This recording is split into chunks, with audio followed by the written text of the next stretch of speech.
Merci beaucoup, Bandeko Nyonso à Genor TV. Merci pour la fidélité, merci pour la Nyonso Bozosala na Genor TV. Émission Lelo, le qu'on a 2 ou 3 numéros, parce que moi, le sujet est belé.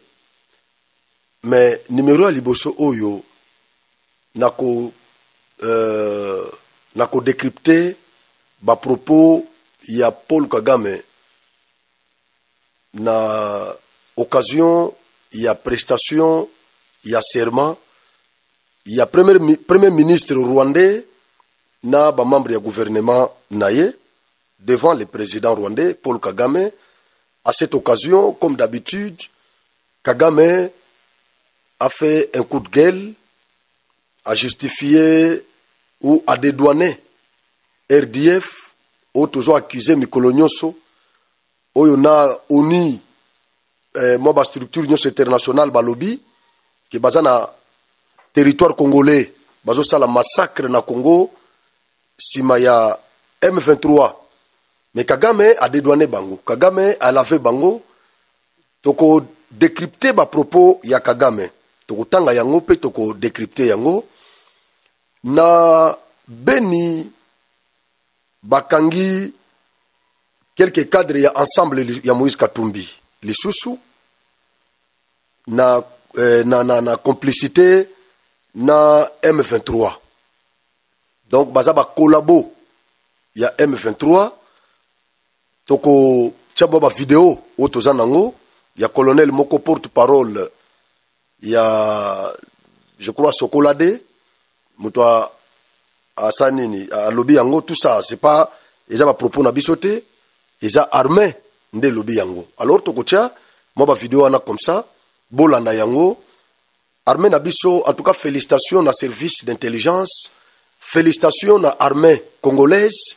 Malgré tout ce que les gens peuvent dire, ce qui est à la kibinoté de Nord Kivu, Sud Kivu, Ituri et ce qu'il y a déjà. Mais ti lelo ce qui ba province na tangi ezana na territoire ezana na RDC, c'est parce que vous êtes là.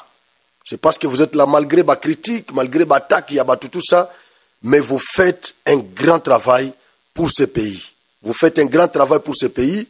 Boleki na ba miyibi o bazako détourner biso ba mbongo, mikolo nyonso o ba millions de ba dollars. Boleki bango et vous le faites pour l'amour de la patrie. En tout cas, Nzambe ya bakoko na biso a okanisa bino na ba famille na bino un jour. Ba généraux nyonso ya FARDC o baza honnête, o bazo bunda na chef de l'État, o baza na sima ya vision ya chef de l'État. Un coup de chapeau na bino na tombeli bino moka kosoa ba officier militaire nyonso o bazo bunda jour et nuit pour sauvegarder l'intégrité territoriale. Moka kosoa nabino Nzambe ya batata nabiso akwa kokanisa mabota nabino nyonso. Merci beaucoup. Mais naba traître nyonso moto ya Zambe etumba bango. Moto ya Zambe etumba bango. Alors eza ba sujet otoko aborder na émission Oyo.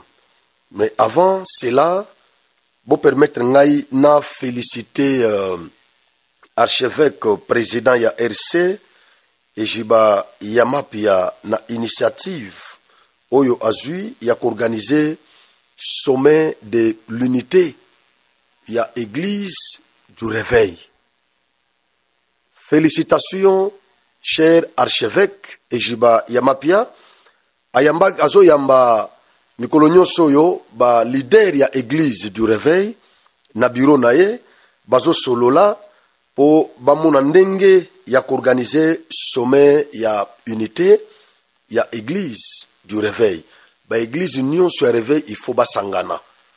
Na landi vidéo ya Abekanda, il a raison. Il a raison na vidéo wana Abekanda a raison tango lobby que bino bozo critiquer biso catholique bolobi toza na Nzambe te. Bolobi toza ba païen, bolobi toza ba sataniste. Mais toza quand même na langage moko. Tote yaka quand même eloko moko. Mais bino bato bolongwe na église catholique. Protestant, tu église du réveil ou tu église évangélique. Bo panzani, bo kei, mais boza na ba divergence. Pourquoi bolobaka langage mokote? Pourquoi mutu nyonso ifaza la kane église na ye? Et pourtant et pas na biso tozana babe o basali des années fidèles na catholique. Pourquoi to bimakate to keno sala ba église? Mais bino bo reprocher biso makambo ebele bo kei. Mais pona nini bozolo balilo ba mokote? Abe Kanda a raison. Na kolanda ye, il a raison. Alors initiative oyo soki na lobeli yango na émission yo c'est parce que na sepeli nango azo ya baba pasteur ayambaki pasteur Marcelo ayambi pasteur Henri Papa azo yamba ba leader ya église du réveil à tour de rôle bazo solo la quand même bango nyonso bakende autour ya vision moko ozana église na yo mais quand même tozala ta na structure moko organisée lokola SCC catholique bandeko nyonso na tout ça. Je crois que ça sera une bonne chose. Alors, na félicité initiative wana archevêque Ejibayama Pia. Félicitations et courage mon archevêque. Courage, initiative wana malamu. Je crois que vous êtes un papa très sage. Osala makambo yo ba prédécesseur no basala kité. Musuba kwa ko sangisa ba père nyonso wana te. Mais yo quand même je crois que okoka. Nali Rwanda parce que vous êtes humble, vous êtes un homme sage, intelligent. Je crois que vous saurez le faire. Merci beaucoup. Napesi ba leader nyonso. Il y a RC Bambote Ebele, apôtre Maurice Lusamba, évêque président, il y a RC Nakasai Central, Daniel Luamba, évêque président, il y a RC Nakalemi, Natanganika, Napesi ba responsable nyonso, ba évêque nyonso, il y a RC, Bambote Belé, merci beaucoup. Nous sommes des chrétiens, nous sommes contents, tant aux églises du réveil, ESAP unis, et aussi à la biso malam. Et puis, na comprendre que ministre Nabiso, il y a justice, Moutamba, on dirait, Azaki peut inspirer, malgré tout condamné, mais namoni, initiative naye, et comme il kosangisa ba pasteur. Bazo sangana mo ba église bazo sangana bango nyonso bakomo kimela na RC on dirait nzamene mutu atelemisi ye pe toko condamné ye oui mais makamusu sur le plan juridique oui mais sur le plan spirituel on dirait que nzamba atelemisi mutamba po na ozongisa quand même église du réveil nanzela. En tout cas merci beaucoup. Dimanche ya kenda ko sambele pa Jean Bosco Kindomba le révérend Jubeka. Dimanche yo Constant Mutambazala qui est pas pasteur Jean Bosco, Afukami, Asambeli, Afukami Liboso na chera chema boko likolo, il a prié. Il a prié en tout cas na sepelaki na acte wana Mutamba nzamba ko batela yo, nzamba ko batela yo. Nzamba ko batela yo. Merci beaucoup. Nazotanga sikoyo ba propos ya Paul Kagame. Na ko ramasser pe lisusu ba propos ya colonel porte-parole, il y a Sokolade, na Nord Kivu, na Beni, je crois, na Kota Beni. Guerre dans l'Est de la RDC, le président rwandais, Paul Kagame, dédouane la présence de ses militaires dans cette partie du pays. D'autre part, ça c'est lui. D'autre part, on me dit d'enlever nos militaires de la RDC. La question est la suivante. Si le RDF se trouve en RDC, qu'est-ce qu'ils auraient amené là? Pourquoi pensez-vous qu'ils seraient présents dans ce pays? Quel en serait l'objectif? Si vous savez ce qu'ils auraient conduit là-bas, est-ce que vous êtes sûr de ce qu'ils auraient, si vous savez ce qu'ils auraient conduit là-bas, est-ce que vous êtes sûr de leur présence? Non. Si vous savez ce qu'ils auraient conduit là-bas et que vous êtes sûr de leur présence, alors résolvez ces problèmes. Et ensuite, venez demander au Rwanda de retirer ces militaires qu'ils enverraient secrètement en RDC le soir, de manière à repartir à midi ou même pour y rester. Demandez au Rwanda pourquoi vos militaires sont en RDC alors que nous avons déjà résolu les problèmes, a déclaré le président Paul Kagame lors de la cérémonie de prestation de serment du Premier ministre et des nouveaux membres du Parlement rwandais. Voilà, waneza maloba ya Paul Kagame. Je crois bisonyo sotolandi yango malamu. J'ai mis du temps de lire et relire les propos de Paul Kagame. Moi, ma petite question, oyo a posé na katuana tout ça. J'ai vite compris que Paul Kagame n'est pas prêt de respecter les résolutions de Luanda. Cette histoire de cesser le feu, Paul Kagame n'est pas prêt à les respecter. À partir de ces propos, j'ai compris que Tozo Lekisa Tampamba, malgré Batamususu, so bolanda biso bien, Tamususu topesa kango chance. Mais ya keba. Mais à partir de biloko yo, Tozo comprendre que non, Togo pesa chance belete to kende vraiment mobimbate.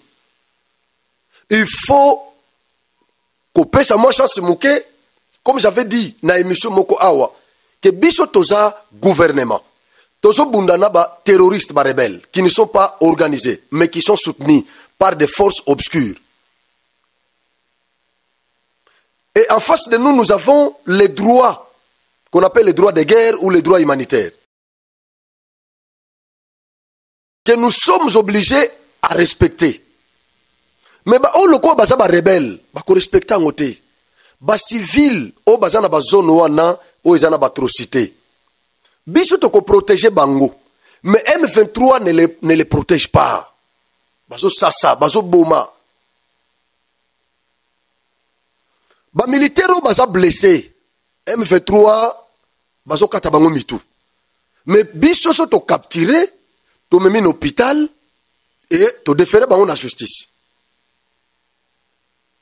Nous sommes devant un dilemme. Kotoyo, nous avons certaines structures dans lesquelles nous faisons partie. O bazo senga biso. To meka kocha mwa mai na ve na biso. To meke pe kosolona Rwanda. Nous croyons à la diplomatie, Bayama. Mais nous dénonçons, nous déplorons les manques de bonne foi. De l'autre partie, vraiment c'est rendu visible que Kagame n'est pas prêt à respecter toutes ces résolutions-là, il y a des sommets, tout ça. Kagame n'est pas prêt. Parce que complication moko ezali. Kagame lobby basoda ne bazate na Congo. Mais awa so bolandi langage na ye. D'une manière subtile, indirecte, il a reconnu que les militaires rwandais sont chez nous. Mais la question ne doit pas se poser dans ce sens de savoir s'ils sont là ou ils ne sont pas là. Mais selon Kagame, dans ses propos, la question qui doit se poser est de savoir la raison pour laquelle ces militaires rwandais sont sur le territoire congolais. Ils sont là pourquoi? Et si vous connaissez cette raison-là, mais résolvez les problèmes et puis venez nous demander de retirer nos militaires. Ça, c'est Kagame. Alors, est-ce que Kagame est prêt à retirer ses militaires par voie diplomatique avec de tels propos? Non, je commence à mettre en cause la bonne foi de Kagame. Et là, je me dis, tozo risqué to le qui s'attend. Mouke, bazo kende kozwa biso ba village na Nord Kivu. Souka nango, bako légaliser balkanisation. Na ebisa bino, je crois na ba émission belé, que na liste ya ba sujet ya communauté internationale. Les pays représentent les sujets primaires de la communauté internationale. Mais nous avons aussi les sujets secondaires. Entre autres, nous avons les organisations internationales, nous avons les minorités. Et chez nous ici, bato bamilo bakebaza minorité, eza ba pigmété, eza ba chokoté, eza ba yanzité, eza ba bundate, eza ba yombete, eza ba mushite, eza bato bamilo bakebaza minoritaire na Congo, eza ba banyamulenge. Ndenge tozolo bawa, ba village na biso nyonso eza vide, ba population wana baza na bazamba, baza considéré lelo baza na statut. Il y a des déplacés internes. Bazo compté bango plus de 7 millions. Kolekana ba déplacés, il y a Ukraine. Bazana bazamba, bazana bamboka wana, bazo kendo souffrir, musu bazo kufana bazamba auto yebité. Et butu, il y a des Rwandais. O bazo kendo kota kuna. Ba dénoncer awa présence na village moko, présence ya batumoko bazolo baswahili na bisote bazolo balingala te bazolo bachiluba te kikongo te mais ba mi retrouver na bamboka o etikala ki vide na ba morphologie ya ba rwandais. Nous sommes pour le moment incapables ya ko gérer situation sécuritaire na bamboka wana na ba zone o eza occupé na M23. Et donc facilité zali ya ko kotisa ba rwandais bakende ko occuper bamboka wana tango kimia ekoya. Tant que vous allez après 2 ans, 3 ans, après Kagame a déjà qu'à ça tondi ici, ba village wana, si manango, il vous dit oui, je suis maintenant prêt. Comme ça, batumuso bazonga, bao bakoya wana, bakuti déjà bandaku, ils ont déjà occupé. Boko bengana bango ndenge nini. Ba Rwandais wana ba milo baza déjà ba Congolais. Ils sont déjà là-bas, ils occupent déjà ces maisons. Bao ya biso bakozonga, bakomo telengana. Et par après, bato bakolela ke tout ça marginalisé, eza bao bauti Rwanda wana, nde bakolela ke tout ça marginalisé, baleli wapi na ONU. Le quoi baza pe ba sujet, il y a communauté internationale, bakosenga balkanisation, jour musu bobola lika bolamuki, résolution moko bimi na Nations Unies, ba déclarer Nord Kivu na Sud Kivu, ba province wana, à part. Ba déclarer un pays à part, ba kati yango pesa ba confirmer que non c'est un état indépendant. Ba pesa ngo indépendant, c'est fini. Ba zu statut wana, il y a un état. Awana nous tozo bunda pona ko bengana groupuscule ya M23 eza matata. Kaka tango ba ko déclarer déjà na résolution, neto ko vraiment ko récupérer espace wana ya est et kozala difficile. Et donc cela étant dit, je demande au gouvernement de ne pas tomber dans le piège ya bandekoyo. Oui, nous sommes tous membres de la structure nyonso wana. Toke na Luanda, toke na Nairobi, toke de partout qu'on discuter. Mais qu'est-ce qui se passe? Est-ce qu'en face de nous, nous avons un interlocuteur honnête, sincère, assorti de bonne foi, où nous avons un malin qui ne fait que nous faire passer du temps. Donc on perd le temps quand nous. Et à la fin, le village on est tondi, va déclarer côté est wana un pays un État souverain et indépendant. Bande konabiso banande bamushi banani nyoso bazakuna bami retrouver déjà infiltré bakomi minoritaire bande kona Rwanda wana tout ça ba kotonda kuna et c'est fini babano dominer bango président liboso tutsi ba gouverneur liboso ba tutsi ba bourgmestre ba tutsi rwandais et ça va partir comme ça et ils vont commencer à marginaliser ba vrai autochtone bakomi koya nakin loko ba étranger na munande mouche azoya nakin loko étranger face au visa et vous trouvez ça normal? Biso batoyo tozo s'intéresser mingi na makambo zo le kana est tozo mona ki ya langu sous roche. Kagame n'a pas la bonne volonté. Permettez-moi d'adresser un message na président angolais oya utozala na kini kalate awa. Boti kana nungai n'adresser message pa na itamusu na lingala français akoyoka te. Na lobata na portugais na s'adresser na président Jean Lourenço. Excellence présidente Jean Lourenço. Uma vez nesse sítio tinha foi falado que a República Democrática do Congo e Angola temos uma história. Hoje a União Africana vos escolheu como mediador entre nós e Ruanda. Além de você, temos mais no outro sítio, no outro lado, o presidente da Quênia como facilitador. Mas o nosso presidente Tshisekedi não está dando confiança, ele não está dando confiança naquele processo da Quênia. Mas ele dá muita confiança no processo de Luanda. Porque ele sabe que você é o irmão. E naquele lado aí da Quênia, o presidente queniano, ele está atrás de Kagame. Embora que o mano é obrigado de estejar no meio entre dois países. Mas não esquece que Angola e a República Democrática do Congo temos uma história. Mano, há uma coisa que está a se planificar embaixo disso tudo que nós estamos vendo. Convém falar no teu amigo, no teu irmão Tshisekedi. Se há injeções que estão a te dar pelos Estados Unidos, pela a ONU, convém explicar e falar claramente no teu irmão.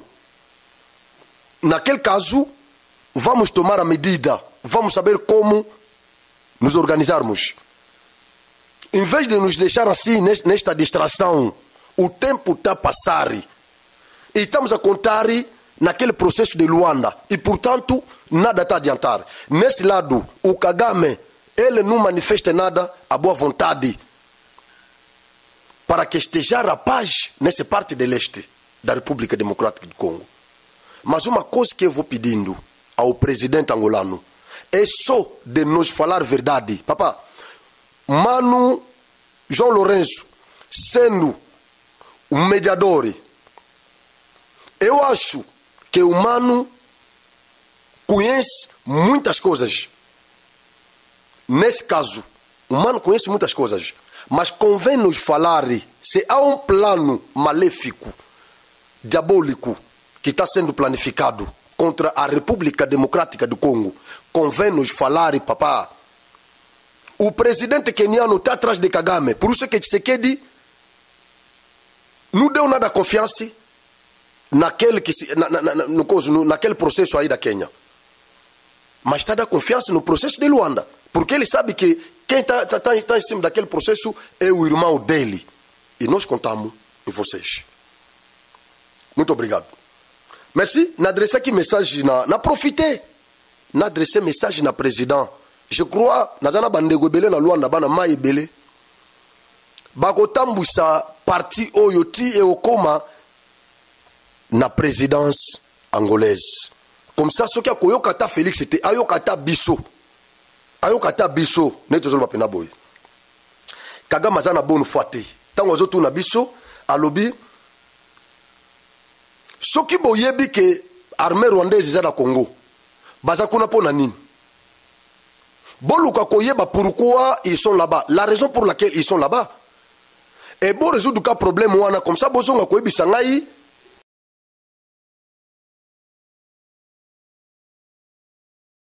Tiko bazoluka nini na est. C'est que Kagame ayebe lo azoluka. Bon soki azoluka balongola ba démanteler FDLR. Mais na accord ya cesser le feu. C'est moi nande maka lelo ko tu lelo nde bakopesa ba recommandation commission wana ya équipe wana ba expert ya Rwanda na ya Congo lelo nde ba okende kopesa ba recommandation na bango na Jean Lorenzo. Je crois réunion monsieur za lelo le 15. Mais souci za nini eza ya ke côté moko ba démanteler M23 côté mususu ba démanteler nani FDLR. Mais ce qui déjà démarche eza amorcé. Pourquoi Kagame a évoqué le question wana ke boyebi pourquoi ils sont là-bas. Alors so boyebi pourquoi ils sont là-bas. Pourquoi bozo résoudre ngote. Ce qui bo résoudre yango comme ça bozo ngela ngai. Ah utiliser moi bacher des mots langage beaucoup subtil tout ça. Mais nous avons compris ce qu'il dit. Kamitatu asali coup de gueule tango Salomo Kalonda Escadela a échoué na élection ya bureau ya assemblée ya Sénat. Kamitatu a fâché. Écoutez ce que Kamitatu dit. Nde nazo kende mbala moko na makambo ya Beni o na Chikolobawa. Na ochela bino ba vidéo ya colonel wana. Na ochela bino ba vidéo na ye. Kamitatu, qu'est-ce qu'il dit?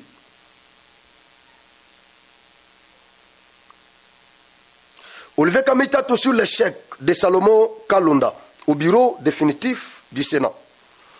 Ces gestes illustrent à quel point la démocratie congolaise est devenue une caricature. Parce que Salomon a échoué là-bas. Je ne sais pas, est-ce que Tshisekedi était là? Il est sénateur, je ne sais pas. Je ne sais pas si Tshisekedi est sénateur. Je ne sais pas si Tshisekedi était là. Parce que nous avons... Que je continue d'abord. La démocratie congolaise est devenue une caricature grotesque, révélant la vraie nature d'un régime corrompu. Le régime est corrompu parce que Salomon a échoué. Opposition, Bakamita Toyo. Des régimes corrompus, aveuglés par le tribalisme. Tribalisme bimi, pour Kamitatu a échoué, pour Salomon a échoué. Le népotisme est un mépris flagrant des lois et des engagements, selon Olivier Kamitatu. Ce qui dit à mépriser les engagements, ce qui dit à mépriser les lois, le régime est corrompu, le régime est népotiste, le régime est aveuglé, la démocratie est une caricature grotesque. Tout ça, ça c'est selon Kamitatu. Parce que Salomon a échoué. Mais, Makambo yo, ya Beni, Kamitatu a bien voté. Na Goma, bakangaki batumoko ya ensemble. Na traîtrise, na complot. En connivence na M23. Basaki banani, ba candidat malheureux. Ya ensemble. Lelo lisusu, bakangi ba mususu na Beni. Bazo recruté, bazo tina baje na formation pour le compte du M23. Mutongo za candidat na suppléant na ye. Na liste ni bazé bakandi na liste ensemble. Bakangi bango, bakangi suppléant, bakangi na matériel quelques drones, babiloko mosu tout ça, na jumelle. Ils travaillent pour le compte du M23. Mais na Beni, bayebani, ba notable ya mboka, bayebani. Siko bato soki baganya ki ba élection soba qui na l'Assemblée nationale. Donc balinga baza la carte Assemblée nationale, lokola Jean-Jacques Mamba. Oui, lokola Jean-Jacques Mamba. Baza l'Assemblée nationale, mais lokola Jean-Jacques Mamba. L'Assemblée nationale, mais traître, lokola Mwanga Chuchu. Siko tango bazo condamné batoyo. Bino bolobite batika bango. Mais tango bango bazo comploter contre la République, bazo tangisa makila bandeko. Bazo longolisa ba autochtone ba village na bango. Ba Rwandais bazo remplacer. Bango baza ba Congolais, bazo kandenge nini. Bazo kandenge nini soki biso bato toza ya STT. Mais tozo kapasi na makambo yo selema na Est. Mais batu ya Est bango moko on dirait bazana conscience ti. On dirait ba makambo ba osala. Ngata ngona yoka ke bakangi mutu ya Est. Na traîtrise. Na complot na Rwanda. Nga na yoka ka makila ezotanga na motema. Et ça nga pasi. Bakole o aza kasayen. Azo bête américain alobi nazo kanisa ne bandeko na nga Est bazo kufa. Biso nyonso toza bandeko ya STT. Boke na ba media tout. Ba Congo, ba Ndundu, mais tozo telemela makambo ya Est. Tozo attaquer Kagame neti ke jour mususu pe ba lokoto na nzela boye ba bareyo. Mais nous les faisons pour soutenir bandeko na biso Est. Mais c'est offusquant tant ozo ke non tel candidat, tel député, tel ministre aza na connivence na M23. Mais bazo benga na bandeko na ba village ya ba territoire na bino. Bazo remplacer ba Rwandais. Jour mususu pe quand on a la peine à village na yo. Donc M23 a préparé kokena Beni par Butembo. Mais ozo comme na Beni, Okuti, quelques notables ya Beni en connivence na M23. Et pourtant on dit que na M23 c'est le Rwanda. Ce qui bazo bambo nyoso bang M23 zuzui. Basa le gouvernement parallèle soutenu par le Rwanda et l'Ouganda. Et le président Kenya William Ruto. Mais quand on vient soutenir Bango, moi, en tout cas, ça nous fait mal. Mais Kamita tout, Azolo Balikambote, Oyo Kamita tout, a touché en côté. Tant que Bakanga Bato Est, Bato ya ensemble, Bato Nyoso Bakanga ensemble, Wana, Bazami Kaba candidat, et na Est, ba candidat ensemble.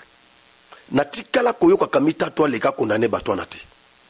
Ou bien à se désolidariser na Bangote. Koto bazo kanga ba cadre ensemble na traîtrise na ba complot contre la République. Koto kamita tout yazo attaquer régime parce que Salomon Kalonda a échoué. Et pourtant Salomon Yemoko a échoué sportivement à reconnaître l'échec naïe. Élection et salemaki na transparence biso tout Olanda ki yango. Tolanda ki yango na transparence. Salomon a reconnaître l'échec naïe. Le même jour, Kamita te fait une déclaration pour s'attaquer au régime. C'est ça l'opposition. C'est ça vraiment l'opposition. Où ils ont aventure. Où ils ont vraiment aventure. En tout cas, merci. Mais, conclusion nanga isa. Au regard de tout ce que j'ai évoqué ici comme des faits, je demande aux Congolais. Tolongwana distraction, il y a des politiciens, des opposants, banani, tout ça. Tolongwana, tokangama bayama, tokangama, tozana sima ya régime, tobunda, ensemble, mutu nyonso na domaine na ye, to sauver mboka. Nyoka soka kote libino na ndako, ata banda ko bunda. Boko tika ko beta na bibotu, bobo mananu nyoka bocha libanda, bo continuer ko escarmouche na bino. Awa nyoka kote libiso na ndako to tika nanu escarmouche na biso to boma nyoka sima to continuer. Mais soki to mi comporter le kola ba sordide to continuer ko soana pendant que nyoka zokota akoswa bana nyonso pour finir akoswa na biso moko to za la mayele. Kagame n'est pas prêt. Ce que nous devons faire to fédérer énergie intelligence autour du chef de l'État pour nous sauver esi yamboka na biso. C'est ça le problème. Et là, comme il balait, na fati, comme maman na distraction, il y a pas sommet ou le souste. Ce type, c'est bon tout, n'a pas la bonne foi. Malgré mon côté, oui, tout ça pour, mais, type, il y a la bonne foi. Beau préparer armée Nabiso. Nous avons des braves militaires. Tane bazo kanga kanga bango. Bao kanga kanga ba traître. Nous avons les services de renseignement très forts. Nous avons des militaires bien formés. Nous avons l'armée. Préparez seulement l'armée. On y a copé sa kabiso autorisation à guerre. On y a copé sangoté. Autorisation y a guerre. Écoute, on a ba autorité Nabiso moko conformément na ba prescrit y a constitution Nabiso. Procédure, et ça déjà. Avant de déclarer guerre, je crois, gouvernement Zali, conseil des ministres, auquel na conseil suprême, il y a sécurité, conseil supérieur, il y a sécurité, ou national, toqué na assemblée, assemblée, na sénat, toujours ba autorisation na bango, na ba vie na bango, et vous déclarez la guerre. Procédure, et ça déjà prévu. On y a qu'autorisé en côté. Parce que na simabilo koyo, bango bazali. Merci beaucoup, Ingeta. Tokuta na numéro mususu.